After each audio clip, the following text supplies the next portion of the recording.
দেখতে পারবেন চাকরিতে প্রবেশের বয়সীমা বৃদ্ধির বিষয়টি নিয়ে ছোট করে বলেন লাগানো যায় আমারিটা অল্প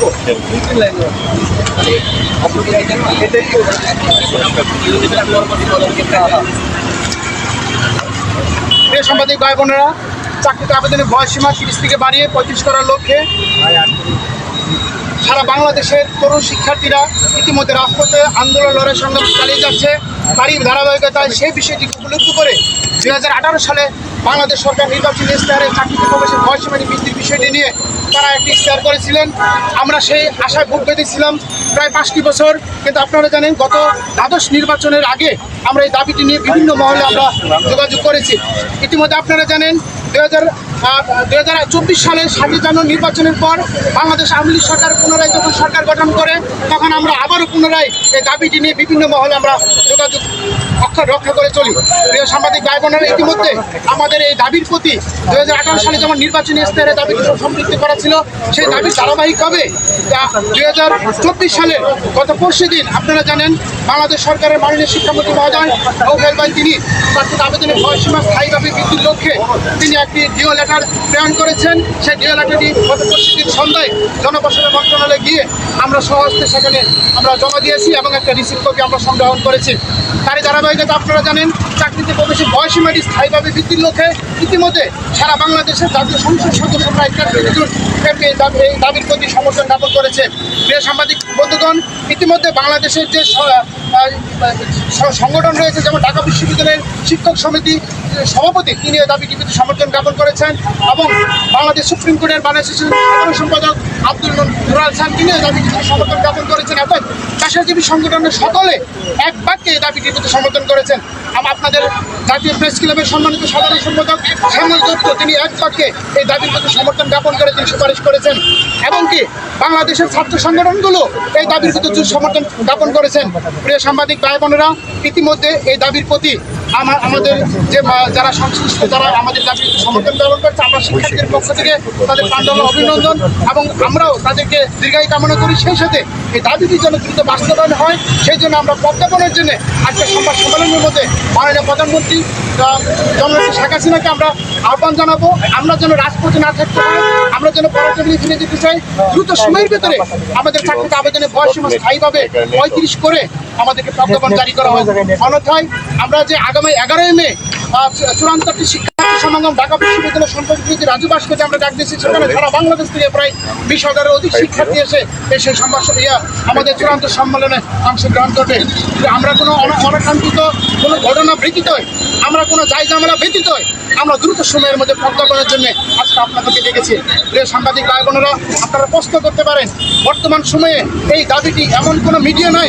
গতকাল আপনারা দেখছেন বাংলাদেশের 40 থেকে 50টা মিডিয়া প্রত্যেকেই দাবির প্রতি সমর্থন জ্ঞাপন করে তারা কিন্তু নিউজ করেছেন। অর্থাৎ এই দাবি নিয়ে আর কোনো কালক্ষেপণ না করে আমি মনে করি একদম 1 সপ্তাহের ভিতরে প্রজ্ঞাপন জারি করে এই শিক্ষার্থী সমাজের ভিতরে আলো মুখ দেখাবেন। মাননীয় প্রধানমন্ত্রী আপনার ভিতরে যে মানুষের যে আস্থা বিশ্বাস রয়েছে সেই আস্থা বিশ্বাসটি ইতিমধ্যে আবারও ফিরে এসেছে। আমি মনে করি সেই প্রজ্ঞাপন জারির মাধ্যমে সেটা পূর্ণ আস্থা ফিরে আসবে। প্রিয় শিক্ষার্থী ভাই বোনেরা, প্রিয় সাংবাদিক ভাই বোনেরা, চাকরিতে আবেদনের বয়সীমা স্থায়ীভাবে বৃদ্ধি করার লক্ষ্যে মাননীয় প্রধানমন্ত্রী যখন নীতিগতভাবে সমর্থন জ্ঞাপন করে এটার একটা সুপারিশ কামনা করেছিল সাবেক সরকারের কাছে, আপনারা জানেন তখন কিন্তু চাকরিতে প্রবেশের বয়সীমাটি স্থায়ীভাবে বৃদ্ধির বিষয়টি উল্লেখ করা ছিল। তখন তিনি শুধু চাকরি বাজারটাকে তারা সামনে না এনে শুধু বিসিএস এর ডাটাটাকে উপস্থাপন করার কারণে মাননীয় প্রধানমন্ত্রীর কাছে ভুল দেখা যায়। প্রিয় সাংবাদিক ভাই বোনেরা, আপনারা জানেন একটা ভুলের জন্য আজ পর্যন্ত আমাদেরকে সেই খাসারা দিতে হয়েছে। আমরা যে বিষয়টা আপনাদের কাছে উপস্থাপন করতে চাই এই বিষয়গুলো ইতিমধ্যে মাননীয় প্রধানমন্ত্রীর প্রতি দৃষ্টি আকর্ষণ করে আমাদের মাননীয় শিক্ষামন্ত্রী মহোদয় তিনি বিষয়টি দ্রুত সুরাহা করে দিবেন বলে আমাদেরকে আশ্বস্ত করেছেন। আমরা তার সাথে মিটিং করেছি এবং তাদের সাথে কথা বলেছি। আশা করি দ্রুত সময়ের ভিতরে আমাদের এই দ্রুত প্রজ্ঞাপন জারির মাধ্যমে আমরা দাবি বাস্তবায়ন করে দিতে চাই। সাংবাদিক ভাই বোনেরা, জানতে চাই যে এই কর্মসূচিটা ঘোষণা করবেন সুপারিশ যে আসলো এটা আপনারা কি আসছে ওখান থেকে কি কিছু বলেছে আপনাদের ডেডলাইন বা হ্যালো আমরা মাননীয় মন্ত্রী মহোদয়ের যে বিষয়টি জনপ্রশাসন মন্ত্রণালয়ের দপ্তরে আমরা জমা দিয়েছি। আমি ঢাকা বিশ্ববিদ্যালয়ে আমরা ব্যস্ত আছি। পরবর্তীতে টোটাল ফাইলটা মাননীয় মন্ত্রী মহোদয়ের যে পিএস রেজাল্ট করেন স্যার, তার কাছে আমরা হস্তান্তর করেছি।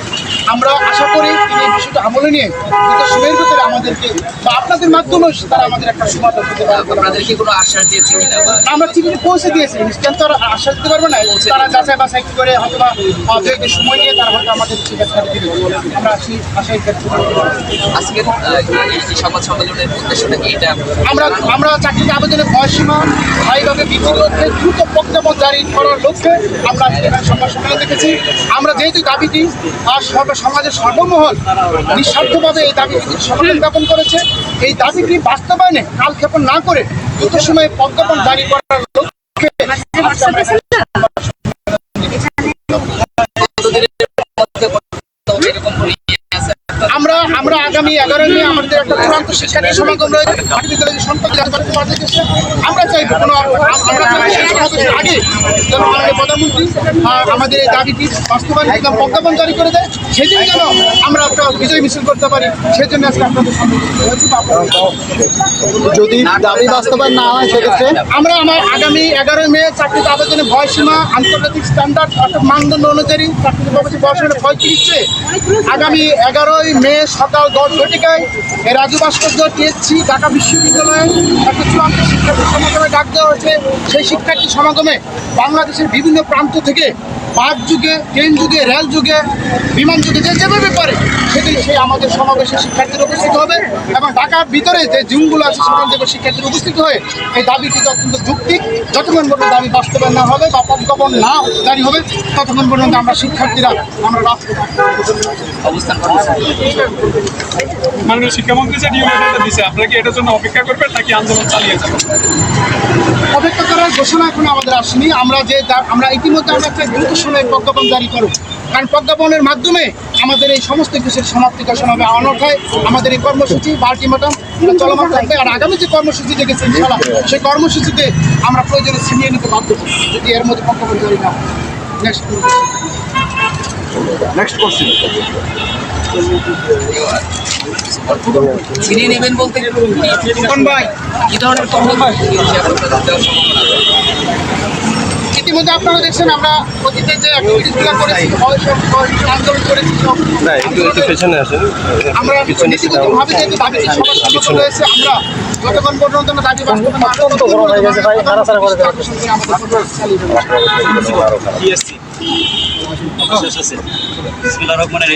সাংবাদিক বন্ধুগণ, এটা আমার আজকে একটা ছাত্র সমাজের জন্য একটি গুরুত্বপূর্ণ দিন। আপনারা জানেন যে আজকে এই কথা শুরুতে আমি মহান মে দিবসে শ্রমিকদের স্মরণ করছি এবং শ্রমিকদের ন্যায্য অধিকারে দাবি করছি।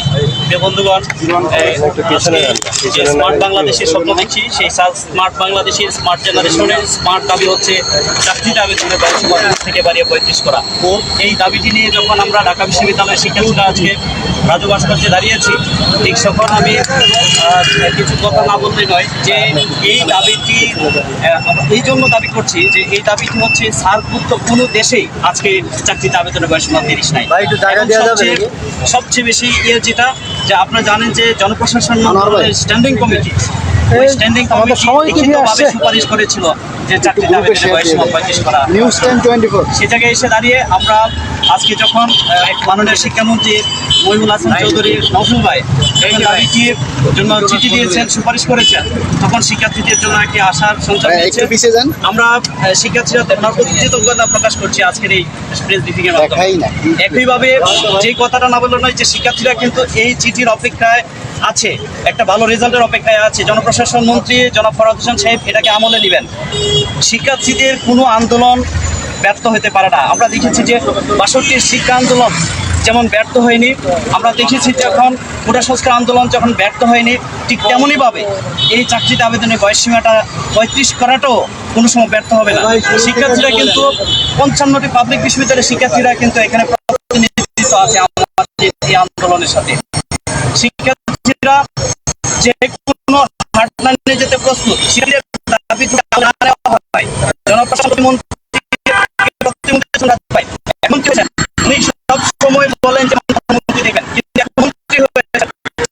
আমি আশা করি উনি সর্বোচ্চ সময় আমল নেবেন। অন্যথায় জনপ্রশাসন মন্ত্রণালয়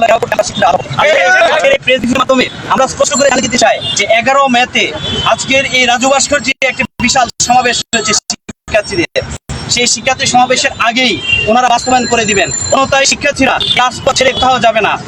যতক্ষণ পর্যন্ত দাবি বাস্তবায়ন না হবে শিক্ষার্থীরা পড়ার টেবিলে ফিরে যাবে না না না। আমরা অনেক অনেক কষ্ট করেছি, আমাদের শিক্ষার্থীরা মামলা খেয়েছে, আমাদের শিক্ষার্থীদেরকে অন্যায়ভাবে জেল হাজতে আটকিয়ে রাখা হয়েছে, শিক্ষার্থীদেরকে দিনের পর দিন অপেক্ষা করতে হয়েছে। আজকে প্রমাণিত এটা সত্য ছিল, শিক্ষার্থীদের দাবিকে যখন রায় দিয়েছেন শিক্ষামন্ত্রী তার মাধ্যমে প্রমাণিত হয়েছে শিক্ষার্থীদের ন্যায্যতা ছিল, অধিকার ছিল এই দাবিটি নিয়ে। প্রিয় বন্ধুগণ, আর বেশি কালক্ষেপণ আমরা চাই না। মাননীয় প্রধানমন্ত্রী শিক্ষা বান্ধব নেত্রী, মাননীয় প্রধানমন্ত্রী স্মার্ট বাংলাদেশের স্বপ্ন দেখিয়েছেন।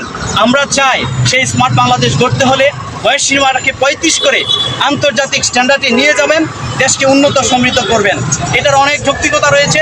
আর একটা কথা আমি বলবো, আমরা যখন উন্নত মধ্যমায় দেশে পরিণত হব তখন আমাদের কিন্তু আরো বেশি মেধাভিত্তিক সমাজ দরকার, মেধাভিত্তিক ছাত্র বান্ধব নেতা দরকার। তখন কিন্তু আমাদেরকে উন্নত দেশের ডিগ্রি কিন্তু আমাদের দরকার হবে। এই জন্যই আমরা বলছি, একটা ছাত্র যখন 30 বছরের আগে তার মেয়াদ শেষ করে দেওয়া হয়, উন্নত বিশ্বের একটা ডিগ্রি নিয়ে এসে দেশে সে কিন্তু তার ডিগ্রিটাকে কাজে লাগাতে পারছে না। আজকে যখন 30-এ বন্দি করে রাখা হয়েছে তখন আমরা মেধাবীদেরকে বঞ্চিত হচ্ছে, উন্নত ডিগ্রি নিয়ে এসে দেশে কন্ট্রিবিউশন রাখতে পারছে না। সো আমরা আজকের এই প্রেস ব্রিফিংয়ের মাধ্যমে স্পষ্ট করে এই কথাটা বলতে চাই, যতক্ষণ পর্যন্ত দাবি বাস্তবায়ন না হবে শিক্ষার্থীরা ওই যে 11 মে কর্মসূচি দিচ্ছে ওরা ফিরে যাবে না। আমরা আশা করি জনপ্রশাসন মন্ত্রী ফরহাদ হোসেন সাহেব, উনি অত্যন্ত সজ্জন মানুষ, মেধাভিত্তিক মানুষ, টিচার মানুষ, উনি শিক্ষক মানুষ, উনি নিশ্চয়ই শিক্ষার্থীদের কষ্ট বোঝার কথা। ওনার কাছ থেকে আমাদের অনেক প্রত্যাশা রয়েছে, অনেক আশা রয়েছে। যেহেতু শিক্ষামন্ত্রী বিষয়টি নীতিগত সমর্থন দিয়েছেন, চিঠি দিয়েছেন, আমি আশা করব উনি অনতি বিলম্বে সেটি বাস্তবায়ন করে শিক্ষার্থীদের পড়া টেবিলে নিয়ে যাবেন। তো বন্ধুগণ, আজকে